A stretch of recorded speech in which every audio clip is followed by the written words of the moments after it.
राम राम मित्रांनो, कसे आहात तुम्ही सगळेजण मजेमध्ये असणार। आमची मजाच चालू आहे कारण की हॉस्टेलचे एक सिरीजच आल्यासारखे आहे। म्हणजे पहिल्या दिवशी आपण कचरा वगैरे स्वच्छ केला, त्याच्यानंतर आपण म्हणजे काल सगळं हॉस्टेल वगैरे हे पाठीमागचा एरिया तो पूर्ण क्लीन करून घेतला।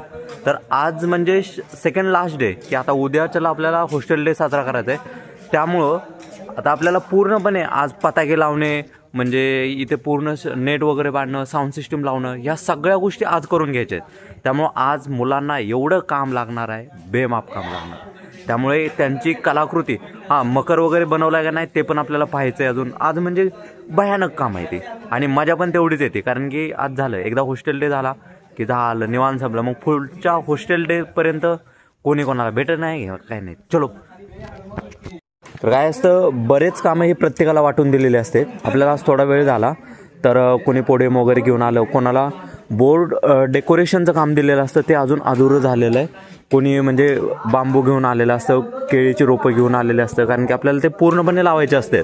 आणि हे नेट असतं, हे नेट पण आपल्याला बांधून घ्यायचं आहे। तर ते बांबू वगैरे ते सगळं इथं पूर्ण व्यवस्थित लावून घ्यायचं आपल्याला।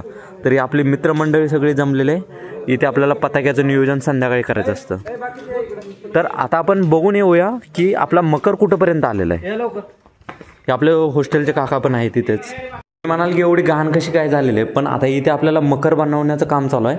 त्यामुळे एकदम जबरदस्त अशी कलाकृती बनवायला चालू आहे। म्हणजे हे पूर्ण एक डोंगराचं स्वरूप दिलेलं आहे त्यांनी, आणि मग याच्यामध्ये एक महादेवाचा पण पिंड वगैरे आपण तयार करणार, एकदम जबरदस्त असे।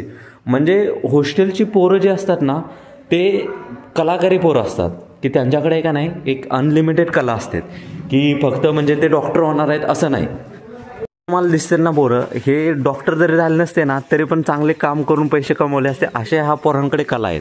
म्हणजे खूप प्रत्येकाकडे वेगवेगळं टॅलेंट आहे, कोणाकडं म्हणजे काही टॅलेंट नाही असं काहीच नाही। कोणी आर्टिस्ट आहे, कोणी प्लेयर आहे, कोण सिंगर आहे। प्रत्येकाचे गुण बघायचे असतील ना तर तुम्ही हॉस्टेलला या, मग बघा तुम्हाला प्रत्येकाचे गुण दिसतात। म्हणजे असं एक सगळे एक कलाकार असणं खूप गरजेचं असतं, कारण की आपल्याला मंडप बांधायला चालू करायचा आहे, कारण की मंडप खूप महत्त्वाचा असतो। नाहीतर जे येणारे आपले प्रेक्षक आहेत ना ते खिचडीसारखे शिजून निघतील, त्याच्यासाठी आपल्याला थोडी सावली वगैरे देण्यासाठी इथून वरतून बांधून घ्यायचं आहे।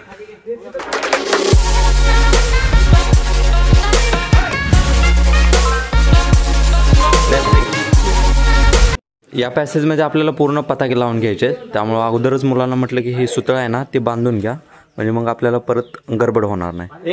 या सुतळ आपण पताके लावणार आहोत। झाडं तोडू नये, पण कधी कधी गरज लागल्यावर तोडावं पण लागते। माणसाला रोजच गरज लागते झाडं तोडायची। कोयता तुटलेला आहे, झाड तुटायच्या अगोदर तुझं काय ही होईल काय, बरंच हे करू नको। दूध नाही, हे आपल्याला जे चिटकवण्यासाठी आहेत ना हे पताके, हे चिटकवण्यासाठी आपल्याला खळ घेऊन आलेलो आहे। आणि आता लगेचच आपलं काम चालू करायचं आहे। अंधार तर होत आलाय, पण अजून आपली बरीच कामं राहिलेली आहेत।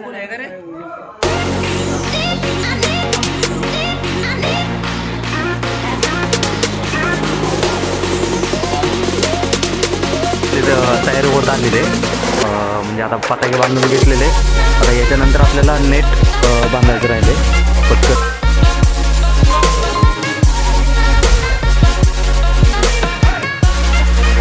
म्हणजे आता आपलं नेट बांधून आणि पताके लावून झालेलं आहे। आता त्याच्यानंतर आपल्याला काय काम राहिलं अजून, आपले हार बनवायचे, तर रांगोळी वगैरे पण काढायची। रांगोळी आताच काढायची नाही सामान वगैरे आणायचे। म्हणजे आपल्याला नॅचरल रांगोळी, म्हणजे जे काय म्हणतात पानापासून आपल्याला ही रांगोळी बनवायची आहे। त्यामुळे आपल्याला ती काम आहेत। आता आपल्याला जेवणाची सुट्टी झालेली आहे, आता जेवण करून घेऊ।